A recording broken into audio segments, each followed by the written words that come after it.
देशवासियों, आज का ये बजट इंटरिम बजट तो है ही, लेकिन ये बजट इंक्लूसिव और इनोवेटिव बजट है। इस बजट में कंटिन्यूटी का कॉन्फिडेंस है। ये बजट विकसित भारत के चार स्तंभ युवा, गरीब, महिला और किसान सभी को एम्पावर करेगा।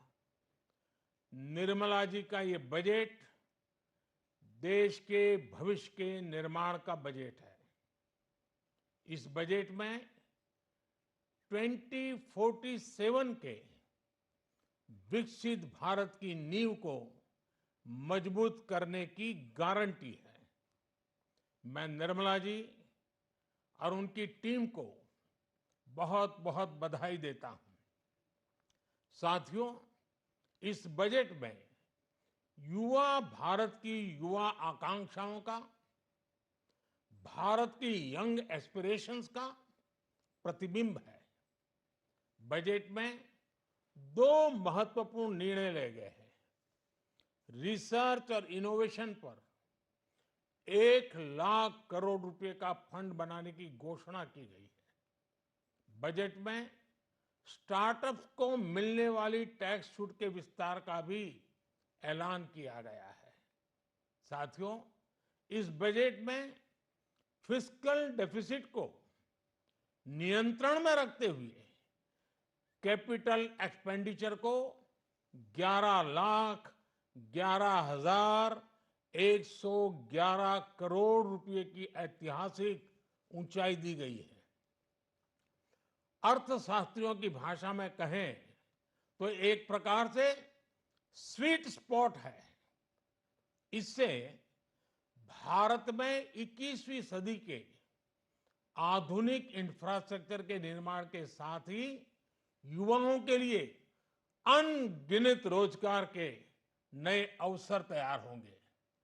बजट में वंदे भारत स्टैंडर्ड की 40,000 आधुनिक बोगियां बनाकर उन्हें सामान्य यात्री ट्रेनों में लगाने का ऐलान किया गया है।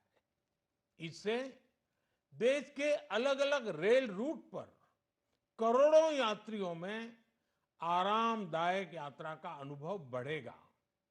साथियों, हम एक बड़ा लक्ष्य तय करते हैं, उसे प्राप्त करते हैं और फिर उससे भी बड़ा लक्ष्य अपने लिए तय करते हैं।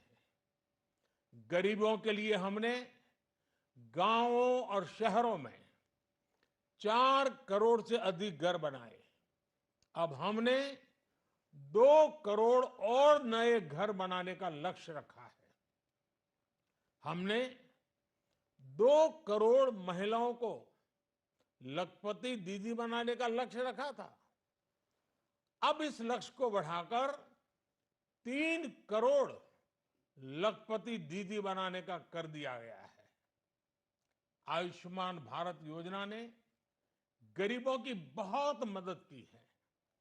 अब आंगनवाड़ी और आशा वर्कर, उन सबको इस योजना का लाभ मिलेगा।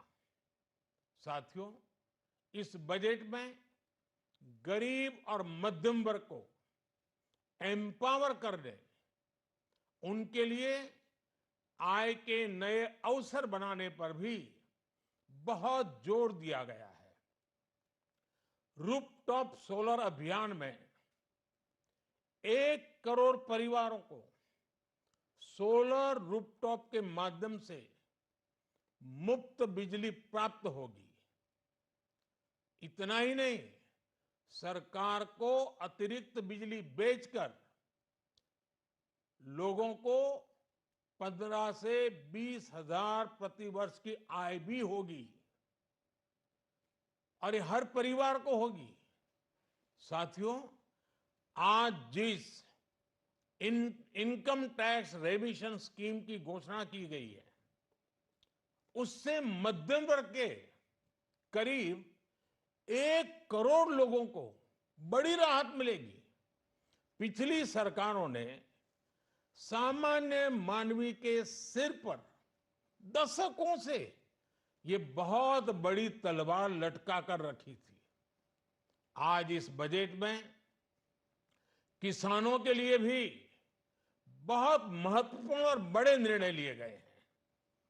नैनो डीएपी का उपयोग हो, पशुओं के लिए नई योजना हो, पीएम मत्स्य संपदा योजना का विस्तार हो और आत्मनिर्भर ऑयल सीड अभियान हो। इससे किसानों की आय बढ़ेगी और खर्च कम होगा। मैं एक बार फिर सभी देशवासियों को इस ऐतिहासिक बजट के लिए शुभकामनाएं देता हूं। बहुत बहुत धन्यवाद।